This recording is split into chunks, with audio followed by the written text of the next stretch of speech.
Bien, bonjour. Je suis heureux de vous retrouver pour ce webinaire. Ce que je vous propose, c'est qu'on débute et puis on va passer une heure ensemble. Je vais essayer de vous expliquer comment nous avons aidé une filiale d'un grand groupe bancaire français à atteindre une performance durable. Je vous propose qu'on organise ce webinaire disons, quatre étapes, pardon. Une première étape introductive dans laquelle je vous redirai un petit peu qui est Over the Moon et ce que l'on fait. Ensuite, je vous ferai un petit mot sur le contexte de cette filiale d'un groupe bancaire. Ensuite, je parlerai un peu plus en détail du projet et de ce qu'on a fait en matière de transformation dans cette organisation, transformation culturelle. Et enfin, nous aurons une conclusion sur les résultats.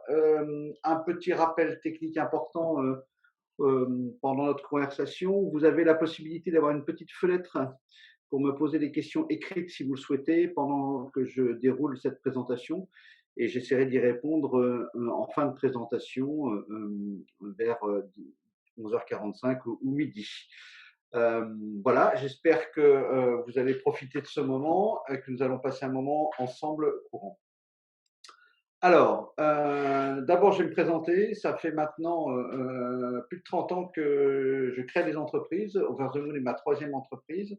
Et je l'ai toujours fait avec un fondamental qui m'a mobilisé sans arrêt, c'est d'aider mes clients à plus de performance. Donc, je l'ai fait d'abord dans les secteurs de la communication. Et puis, après, je suis tombé, comme on dit, dans l'architecture collaborative des organisations et j'ai découvert que la discipline collaborative était vecteur de performance. Je m'y suis donc spécialisé. Voilà pourquoi je suis ici à vous parler aujourd'hui.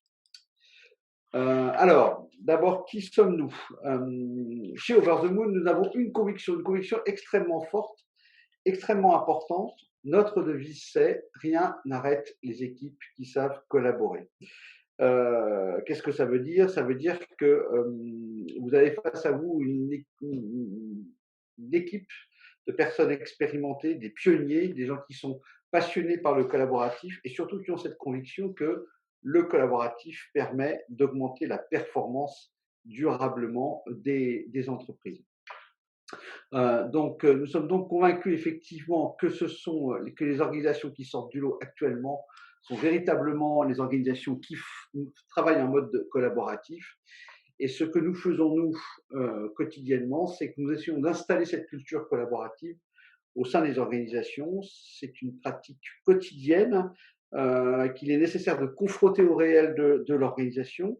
On travaille à libérer ce qu'on appelle les dynamiques collectives de façon organisée et structurée.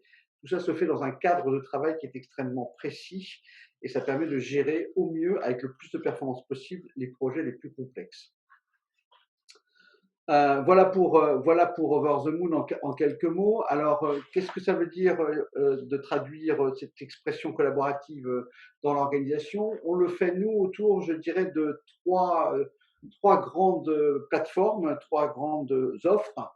La première étant l'offre projetée, qui est constituer et fabriquer sa stratégie de manière collaborative. L'idée est bien d'activer le collectif pour formuler la stratégie. On est très en amont des projets de transformation. La deuxième de nos activités, et c'est celle qui va nous concerner le plus dans ce qu'on va évoquer sur le cas client dont on va parler après, c'est l'activité de transformation. C'est bien évidemment la transformation de toutes les organisations, des systèmes, des modèles, des processus et puis évidemment des cultures. D'ailleurs, la transformation de la culture, c'est ce qu'on va évoquer après. Ça nous amène à la troisième offre qui est l'offre de pérennisation, pérenniser, puisque l'objectif, c'est bien de constituer une entreprise qui soit une organisation collaborative à 100% avec une culture collaborative au service de la performance, bien évidemment. Ces trois grosses offres s'assoient ou s'appuient sur deux autres offres un peu plus accessibles. Celle de l'évaluation, on a des typologies de diagnostic qui sont possibles. On peut diagnostiquer l'agilité d'une organisation, on peut diagnostiquer la maturité d'un projet de transformation. Et puis, comme une bonne partie de ce que l'on fait est aussi assis sur et adossé à des séminaires, on a bâti une offre de séminaires collaboratifs. C'est un bon moyen de commencer à essayer d'installer un mode de fonctionnement collaboratif dans les organisations pour démarrer, pour débuter, pour toucher du doigt, je dirais, ce que l'on fait. Voilà pour les offres over the moon. Donc, je vous rappelle, on se concentre, nous, sur plutôt la partie transformée et pérennisée. Néanmoins, je peux répondre à vos questions sur d'autres sujets si nécessaire. Quels sont nos clients? Eh bien, nos clients sont généralement des ETI, des grandes organisations dont on travaille plutôt dans les filiales de ces grandes organisations. On aime bien les entreprises à taille humaine. On sait que c'est plus simple d'installer du collaboratif dans ces entreprises. Et donc, vous voyez là, on a quelques grands clients. Et puis, on s'est organisé, je dirais, en verticale sectorielle, pardon. Ces verticales étant, comme nous allons le voir aujourd'hui, la banque, l'assurance, bien sûr, mais aussi l'industrie. On est beaucoup intervenu dans la presse et le média, on continue à le faire. On a un gros marché qui se développe actuellement dans l'immobilier et la construction, et le secteur de la santé qui vit une transformation presque permanente est aussi l'un de nos secteurs de prédilection, tel que Microport, comme vous pouvez le voir ici à droite.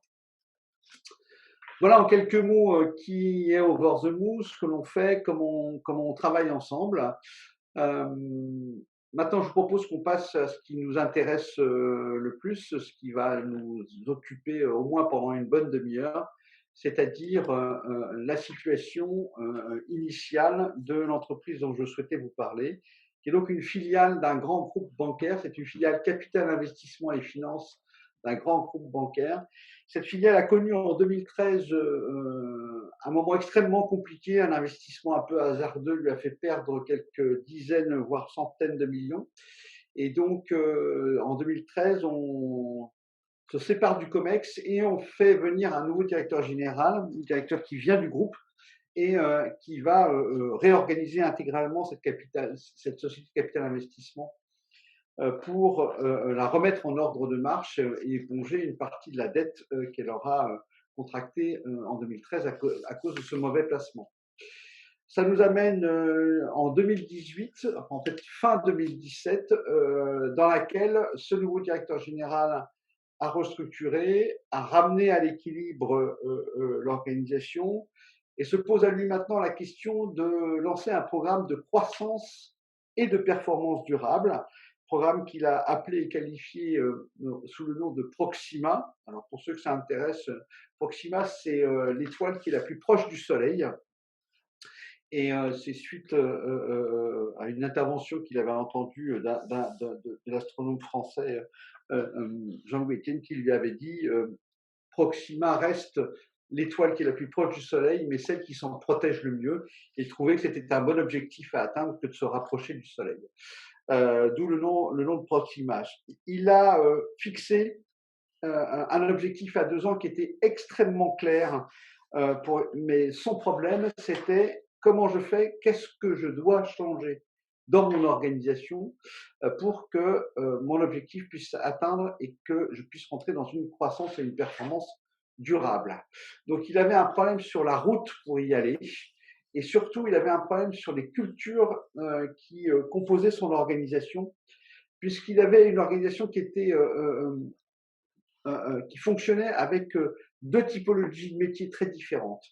Un premier métier qui était le métier du capital investissement, qui était un métier dans lequel il y avait énormément d'experts sectoriels qui fonctionnaient en silo, qui n'étaient à même que de répondre et d'investir que dans des secteurs d'activité qu'ils connaissaient et qui se refusaient catégoriquement à aller dans d'autres. Donc ils étaient vraiment sur des gros silos très lourds, beaucoup d'agroalimentaire notamment, et ils avaient un peu de mal à sortir de ces silos.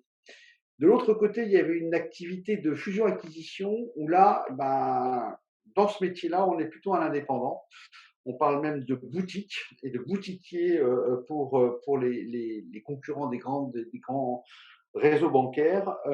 Et ces gens de la fusion-acquisition travaillaient seuls sur leur territoire, qui étaient des territoires régionaux qui étaient définis, et ils fonctionnaient pour essayer d'obtenir des mandats de façon totalement individuelle. le choix qu'a fait le directeur général à ce moment-là, c'était donc de lancer le plan de transformation de Proxima. Et je cite ce qu'il m'a dit. Il m'a dit: «Je souhaite créer un électrochoc pour faire basculer l'entreprise dans un mode de fonctionnement collaboratif, centré résultat». Donc ça, c'est vraiment extrêmement important parce que effectivement, il a fixé des objectifs à ses chasseurs préférés de la fusion-acquisition qui étaient de doubler le nombre de mandats dans l'année avec la même structure et avec une conviction qui était: nous devons apprendre à chasser en meute. Chasser en meute, ça voulait dire quoi? Ça voulait dire que les responsables de territoire devaient accepter de travailler avec des gens qui avaient une expertise sectorielle. Ils devaient accepter d'aller collectivement instruire les marchés en meute pour pouvoir gagner ces mandats.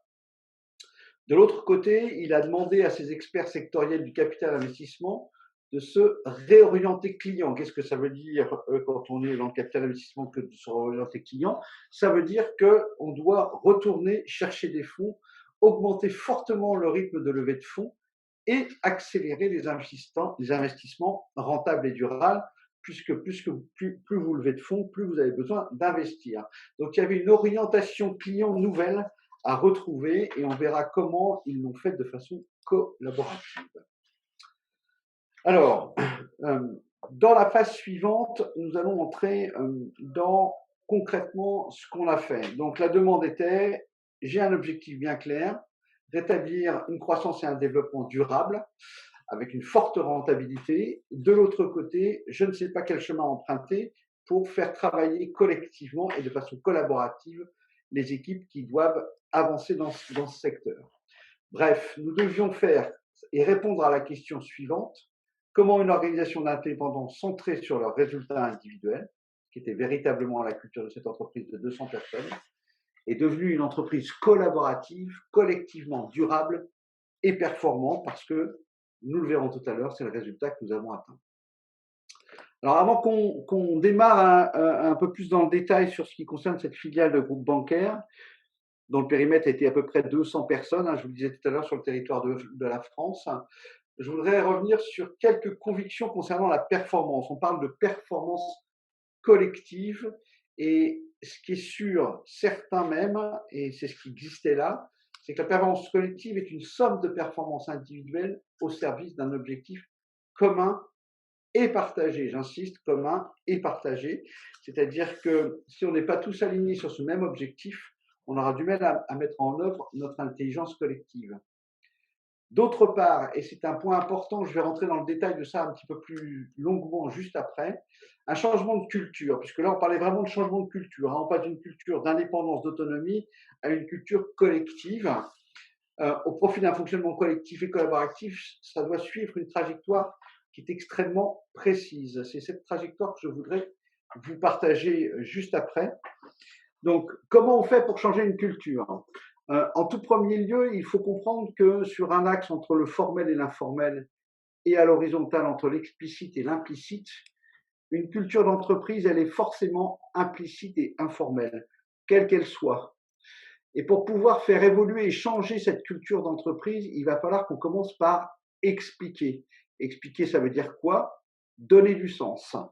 On a choisi de donner du sens. C'est le Graal, c'est l'objectif qu'on s'est fixé, qu'on va essayer d'atteindre ensemble. La phase suivante consiste, une fois qu'on est bien aligné sur le sens, à formaliser ce qu'il faut changer. Donc nous, généralement, et c'est ce qu'on a fait ici pour cette filiale de groupe bancaire, on a formalisé des changements sous forme de chantier. Et puis, après, c'est l'autre point très important, c'est le rythme. On met en œuvre par itération de 3 mois jusqu'à ce qu'on commence à atteindre notre objectif et petit à petit qu'on arrive à créer une nouvelle culture. Voilà, vous voyez donc qu'on retourne vers l'implicite et l'informel. Simplement, on a changé de culture, on a bien une nouvelle culture. J'insiste parce que ce parcours-là, c'est celui-là que nous allons faire à l'ensemble des gens de cette filiale de groupe bancaire. L'intérêt, je vous le disais tout à l'heure, nous on est plutôt sur des clients ETI, c'est que les équipes sont petites, les circuits sont rapides, parce qu'on n'est pas sur une grosse quantité. Néanmoins, avec le relais des managers, ça fonctionne de la même manière. Alors revenons à Proxima. Proxima, c'est clair, c'était le programme qui devait établir un développement et une rentabilité durable. Ce que vous avez sous les yeux là fait partie des documents de référence et d'ailleurs, c'est le document qui a été présenté par le directeur général à l'occasion de son kick-off de fin d'année, fin 2017, en décembre 2017.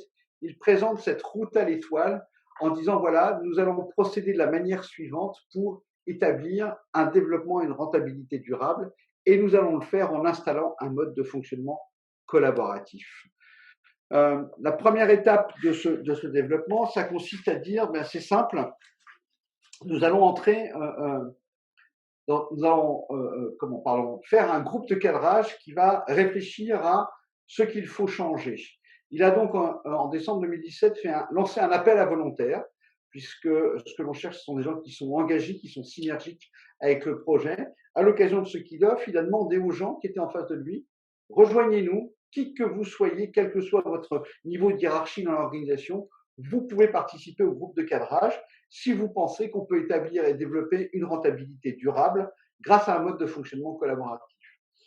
Il faut dire qu'on a eu de la chance sur ce sujet-là, puisque on cherchait un groupe de 2 fois 5 personnes, un pour la fusion-acquisition, un pour le capital investissement, et on a eu droit à 25 candidatures pour 2 groupes de 5.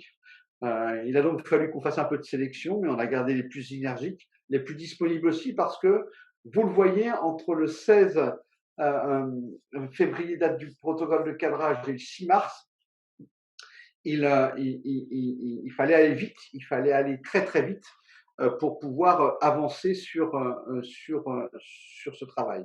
Alors, qu'est-ce qu'ont fait ces 2 groupes de cadrage quand ils ont commencé à travailler? Mais ils ont commencé à travailler autour du mode collaboratif. Donc, c'est ce que je vous disais tout à l'heure, on les a installés dès le début dans un mode de travail dans lequel on a dit il faut construire un sens mobilisateur. On l'avait, le développement durable et la croissance durable. Il faut formaliser des rôles, c'est très important dans le mode de fonctionnement collaboratif. On crée et on travaille sur les rôles. Quel est mon rôle dans une réunion? Quel est mon rôle? En quoi je contribue? Où je suis propriétaire et décisionnaire? La logique de rôle est vraiment essentielle dans ce qu'on fait.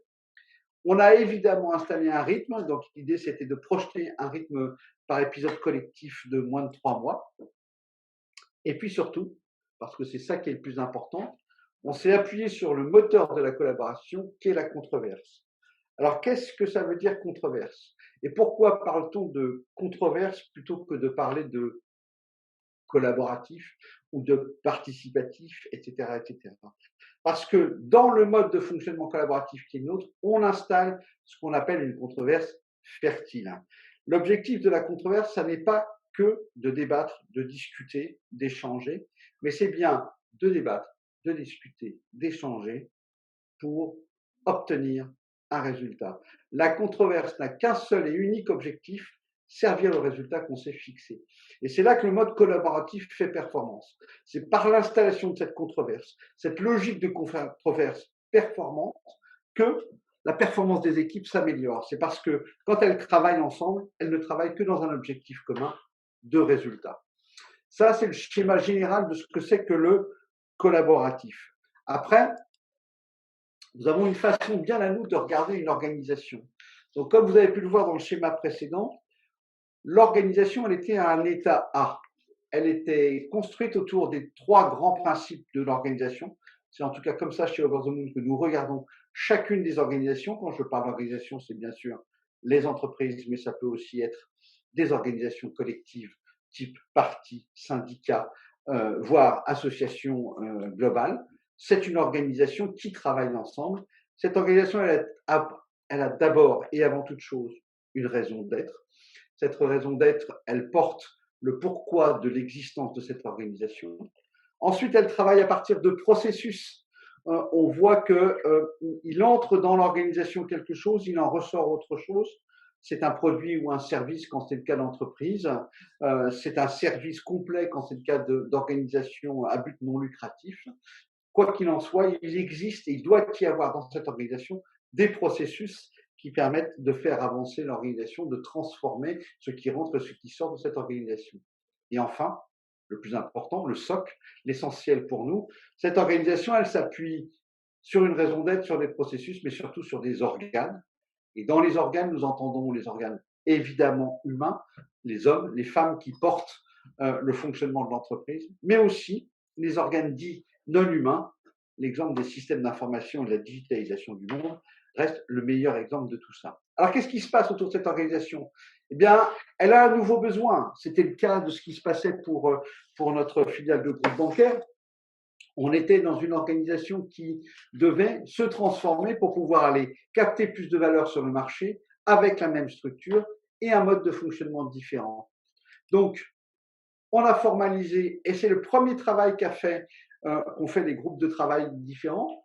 C'est quoi l'état de B, l'état de demain, celui vers lequel on veut aller. Et puis, on a formalisé avec eux, eh bien, le chemin qu'il fallait pour faire passer l'organisation de l'état A à l'état B. Quel chemin, quel chantier on devait suivre pour pouvoir avancer vers cette nouvelle organisation, vers ce modèle cible. Donc, on a défini le modèle cible d'organisation qui nous paraissait le plus intéressant. Comment a-t-on fait ça? Eh bien, on est parti du principe que, vous vous souvenez tout à l'heure, il y avait marqué nouveaux besoins. L'organisation, elle a un dehors, ou pour parler plus simplement, elle a un environnement. Et donc, on a formalisé l'environnement autour de l'organisation pour se dire qu'est-ce qui influe sur l'organisation, qu'est-ce qui nous oblige aujourd'hui à nous transformer. On peut employer certaines fois le terme de menace. En l'occurrence, là, pour cette filiale, c'était pas tant un terme de menace qu'un besoin de croissance. Et donc, l'organisation devait subir le marché qui était autour d'elle, évoluer avec ce marché, d'où la notion d'aller en meute ou d'aller de façon collaborative vers ces marchés-là, pour pouvoir s'adapter au marché et croître à nouveau. De l'autre côté, on trouve le dedans de l'organisation, ce que je viens de vous décrire, raison d'être, processus et organes. Et donc, ce dedans, nous avons une manière qui est bien à nous, qui est bien précise, qui permet de comprendre comment fonctionne le dedans. On appelle ça, dans notre jargon à nous, le quadrillage du terrain. Alors, qu'est-ce que ça veut dire? Qu'est-ce que c'est que un de mes clients a appelé ça un jour la roue de la fortune, mais c'est véritablement une roue de fortune puisque ça donne une photographie de l'organisation. Et surtout, ce qui nous intéresse, c'est le cercle extérieur qui est sur ces slides, dans lequel on voit l'ensemble des managers qui vont être amenés à piloter, changer, travailler l'organisation. Donc là, en l'occurrence, sur une première partie de l'organisation, vous voyez sur les bulles noires, les gens qui vont être les managers qui vont piloter territoire par territoire l'organisation. Ce quadrillage du terrain, quand on l'a fait, notamment pour la partie fusion-acquisition, on s'est rendu compte qu'il y avait des verticales avec peu de territoire, peu de managers. Et donc, on a commencé à réfléchir sur comment il allait falloir qu'on se réorganise par région, avec des produits, avec des secteurs d'activité, évidemment avec des fonctions support, pour pouvoir répondre aux demandes de chasse en meute, je le mets entre guillemets, comme le disait le directeur général à cette époque-là. Donc, ce premier travail qui a été fait sur le quadrillage du terrain permet de donner lieu et faire émerger des domaines sur lesquels il fallait travailler, les fameux chantiers de transformation. Il y avait l'organisation et l'animation commerciale et l'offre commerciale, évidemment. Il y avait tout un travail à faire sur le staffing. Quand on arrive à capter un mandat, il faut qu'on le staffe suffisamment bien pour pouvoir faire la vente ou l'acquisition le plus vite possible. C'est comme ça que la rentabilité apparaît. Il y avait un travail de marketing et de communication à mettre en œuvre. Et puis, un partage, installer un système de partage d'informations et des connaissances et des expériences. C'est ce qui a été fait. Pour le capital investissement, je dirais que le problème était parfaitement différent. Eux, ils avaient des experts sectoriels, mais le quadrillage du terrain a bien montré qu'ils travaillaient en silo. Et ce qu'on s'était efforcé de faire pour proposer dans le modèle B, dans celui vers lequel on voulait aller, c'était de casser ces silos pour que chacun puisse à nouveau collectivement lever des fonds, pas seulement au sein du groupe, mais aussi à l'extérieur, et puis aller faire de l'investissement dans des nouveaux secteurs d'activité. Les chantiers qui ont été évoqués à ce moment-là ont été pour le capital investissement, évidemment un gros travail sur la démarche commerciale pour lever des fonds, un gros travail sur le marketing et la communication pour pouvoir capitaliser sur des investissements forts, une offre de produits et de services. Et puis, ils avaient bien besoin de travailler sur leur processus parce qu'effectivement, ils étaient dans une logique qui était très en silo qu'il fallait absolument changer. Les deux groupes de travail ont donc avancé, formalisé ce qu'il fallait changer et ils sont allés afficher au COMEX le résultat de leur travail. Donc début mars, le COMEX se réunit, écoute le résultat et les propositions que font les groupes de cadrage et s'engage à s'aligner sur ce qui va être proposé aux managers de terrain dans la phase suivante pour leur demander de commencer à transformer leur manière de faire selon les chantiers et les exigences qui auront été formulées par les groupes de cadrage pour pouvoir commencer à travailler différemment. Donc c'est là que c'est très important parce que en fait c'est à ce stade qu'il faut créer un groupe projet où on installe un dispositif projet dans lequel on trouve deux éléments très nouveaux qui sont très importants dans ce qu'on fait. La première, c'est la mesure. Donc, sur Proxima, nous avions ce que nous appelions un géomètre. C'était quelqu'un qui venait mesurer avec des KPI comment toute l'action que nous étions en train de mener, tout ce que nous étions en train de construire, allait permettre d'établir un développement et une rentabilité durable. On partait des résultats de fin 2017 et on allait s'aligner et regarder comment on avançait sur les résultats 2018 et les projections 2018.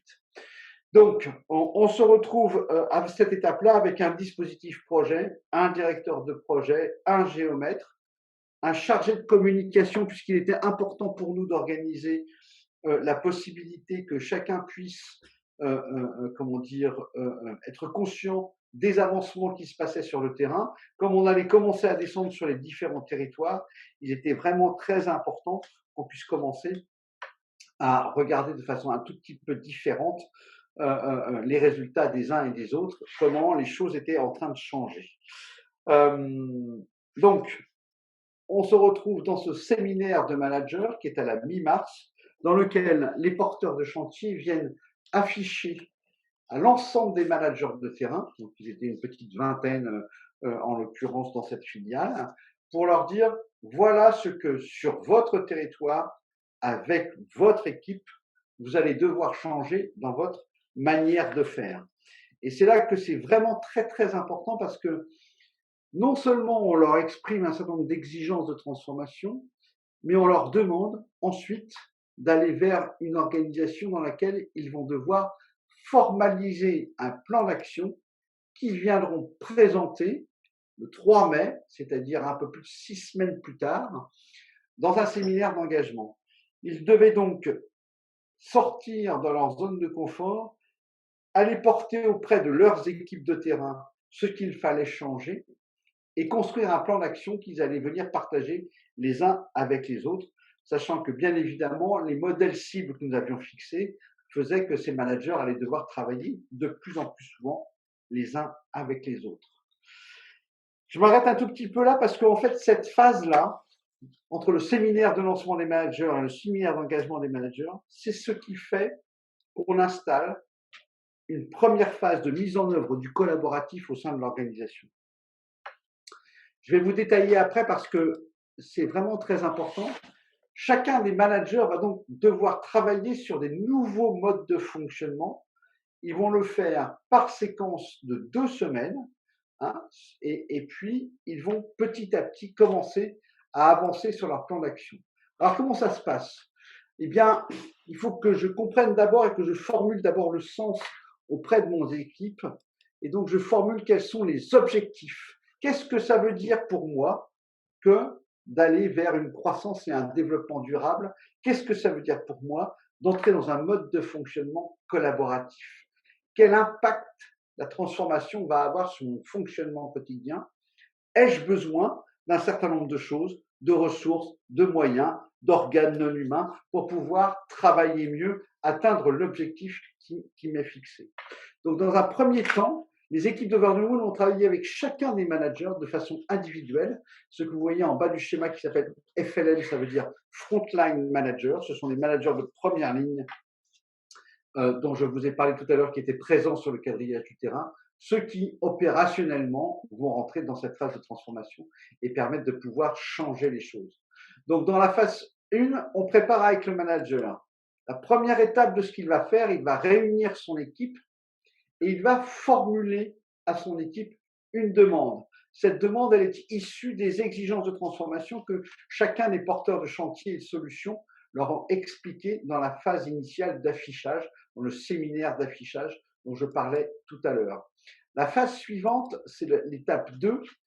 Ils vont commencer à travailler avec leurs équipes sur ce qu'il faut mettre en œuvre dans leur plan d'action pour savoir que faut-il changer pour qu'on puisse y arriver.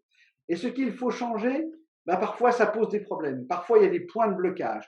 Et c'est là que l'on entre dans cette phase dite de controverse fertile, puisque on installe ce qu'on appelle dans notre jargon un lieu d'arbitrage, c'est-à-dire un espace dans lequel les équipes vont remonter les difficultés qu'elles pourraient avoir à changer leur mode de faire, et les porteurs de solutions, les porteurs de chantier vont venir travailler avec elles sur comment je t'aide à résoudre ces problèmes, comment je débloque ces points de blocage. De fait, il arrive parfois, il est même arrivé assez fréquemment, que les remontées terrain, on est vraiment sur du bottom-up, changent les exigences de transformation, ou en tout cas la manière dont les gens qui prenaient une solution pour arriver à un modèle de fonctionnement soient amenés à évoluer. Et c'est bien ça la logique de la controverse qu'on essaye d'installer, c'est-à-dire comment je fais pour que je puisse prendre en compte les propositions qui vont me permettre d'atteindre le résultat que je cherche à obtenir. Donc cette prise en compte des propositions est vraiment très importante parce qu'en fait c'est ça qui lève les points de blocage et c'est ça qui permet d'arriver à la 4e étape, qui est l'étape la plus importante, celle de l'engagement de l'équipe sur son plan d'action. Et c'est dans un séminaire d'engagement que nous allons voir nos managers commencer à venir proposer ce qui va se passer. Nous sommes alors, vous vous en souvenez, en mai 2018 et on a senti véritablement que c'était à ce moment-là, grâce à ces étapes de fonctionnement, grâce à l'installation de cette logique de controverse, que les équipes ont basculé dans un mode de fonctionnement collaboratif. Elles ont compris très vite l'intérêt qu'elles pouvaient y avoir. Et en mai 2018, je croise un membre du COMEX qui, à ce moment-là, me dit, Olivier, je cite, la terre tremble. Effectivement, cette phase-là est extrêmement frustrante pour les membres du commerce, puisqu'il faut qu'ils acceptent de déléguer la décision, la capacité à produire quelque chose qui va permettre de mettre en œuvre l'atteinte du résultat à leurs équipes.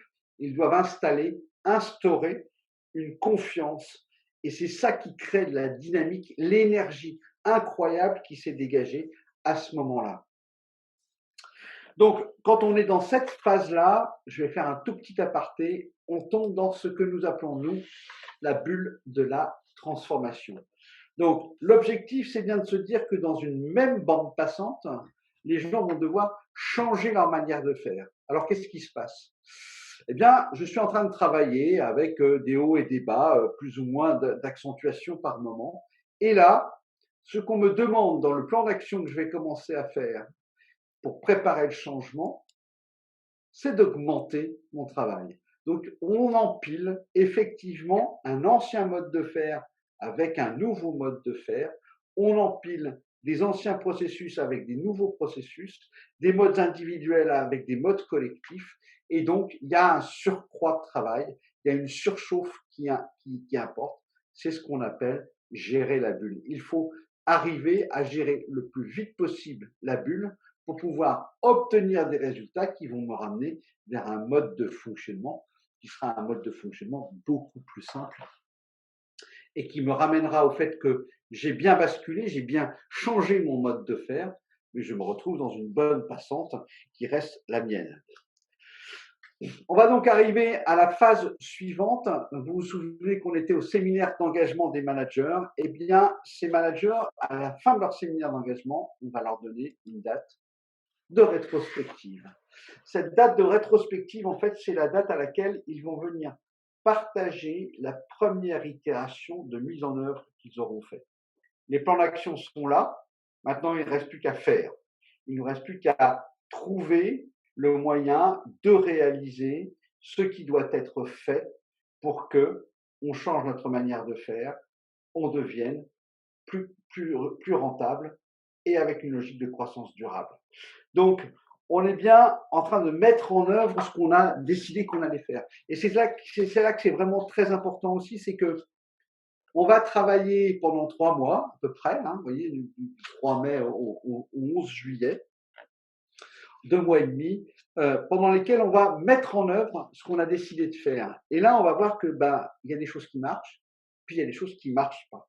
Et ce qui est extrêmement important, c'est que ce qu'on va souhaiter faire, le mode collaboratif, insiste sur ce fait que tous les 3-4 mois maximum, on s'arrête et on regarde ce qui a marché, ce qui n'a pas marché. Chacun des managers va, accompagné par Over the Moon, faire une rétrospective avec son équipe et tirer les leçons de ce qui va et de ce qui ne va pas, de ce qu'il faut changer pour être plus efficace à la fois suivante.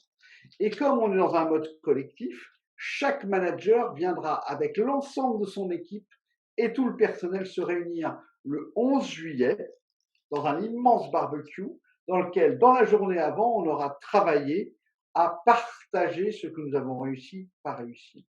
Et là, on trouve l'initiation d'un mode que beaucoup de gens connaissent, mais qu'ils ont du mal à mettre en pratique, qui est celui des bonnes pratiques. C'est à ce moment-là que certains managers viennent dire ce qu'ils ont réussi à faire, comment ils ont réussi à le faire, et le partage avec d'autres qui rencontrent des difficultés et qui, en s'inspirant de ce qui existe dans cette communauté de managers maintenant qui est installée, peuvent progresser et apprendre des erreurs de leurs voisins. Donc c'est vraiment très très important parce que derrière ça, à partir du 11 juillet et jusqu'en décembre 2020, nous allons faire 2 itérations supplémentaires. Et ces 2 itérations supplémentaires vont nous amener au mois de décembre avec le président de la structure qui viendra ouvrir les débats de la rétrospective du mois de décembre en disant, ouvrez les guillemets, je cite, nous avons fait la meilleure année que nous ayons connue depuis la création de l'entreprise. La filiale avait basculé d'un mode individuel et indépendant à un mode collectif et collaboratif. Les résultats ne se sont pas fait attendre. Alors effectivement, et je vais conclure là-dessus pour essayer de ne pas être trop long, de ne pas trop prendre votre temps, et puis surtout ça m'intéresserait de savoir si vous avez des questions sur ce sujet. Néanmoins, on a bien effectivement obtenu des résultats et même une situation actuelle qui a fortement évolué. Que s'est-il passé depuis 2 ans, hein, début 2018, que nous avons lancé ce programme?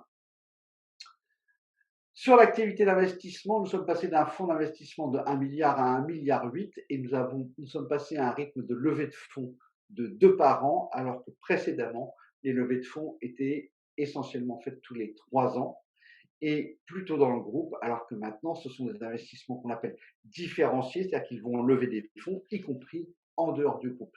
On voit bien donc que l'activité commerciale a été multipliée presque par 3 ou 4 pour lever ces fonds, d'où les 1,8 milliard de fonds d'investissement maintenant. Pour ce qui est de la division acquisition, elle a fortement augmenté son nombre de mandats. Je ne suis pas sûr qu'elle ait réussi à les doubler. Par contre, il y a une chose qui est sûre, c'est qu'elle chasse désormais en meute. Elle travaille de façon collaborative et elle a donc consolidé sa performance commerciale. Et surtout, ce qui est très important, cette entreprise qui depuis 10 ans perdait de l'argent a cessé d'en perdre. On est sur un équilibre des résultats et on va même envisager une suite extrêmement positive. On peut donc dire que l'objectif que s'était fixé le directeur général a été atteint dès la première année. L'autre chose qui est importante, c'est que ce directeur général nous a dit merci de votre aide d'abord, et ça c'est très agréable. Et ensuite, il a dit je ne veux pas m'arrêter là. Je sais maintenant, j'ai compris que le collaboratif, ça n'est pas qu'un moyen de transformation de l'organisation, c'est bien un mode de fonctionnement. Et je veux donc créer un référentiel de fonctionnement de l'entreprise qui soit basé sur le collaboratif. Il a donc formalisé un document de référence dans lequel il exprime que le collaboratif fait partie de la culture de l'entreprise, qu'on fonctionne en mode collaboratif et collectif. Et nous lui avons créé à cette occasion une typologie de formation qui l'utilise soit pour les nouveaux arrivants, soit pour certains qui ont besoin de réexpérimenter les gestes collaboratifs. On a créé des masterclass. Il y a des programmes de masterclass pour que chacun des managers puisse se perfectionner et améliorer leur leadership collaboratif. Voilà, on a donc un directeur général qui est parfaitement heureux des résultats de ce qui a été fait. Je vais même aller plus loin, c'est aujourd'hui l'un de nos meilleurs porte-parole. Et on a eu l'occasion de partager avec lui et Isaac Getz. Je ne sais pas si certains d'entre vous connaissent Isaac Getz, c'est le monsieur qui a écrit L'entreprise libérée et qui vient de sortir un ouvrage qui s'appelle L'entreprise altruiste. Donc, il est véritablement dans notre manière de voir et notre façon de penser. Et ce directeur général a eu l'occasion de débattre sur la réalité de ce qu'il a vécu avec celle d'un universitaire qui écrit des livres. C'était extrêmement intéressant. C'était à l'occasion du Parlement des entrepreneurs qui s'est tenu en janvier dernier. Et ça a été une très très belle matinée puisque nous savons aujourd'hui, nous pouvons démontrer aujourd'hui que le fonctionnement collaboratif est bien synonyme de performance. C'est ce que je cherchais à essayer de faire et à essayer de vous démontrer aujourd'hui. Voilà, je reste à votre écoute si vous avez des questions. Et puis, je n'ai qu'une chose à vous dire. Merci de votre attention.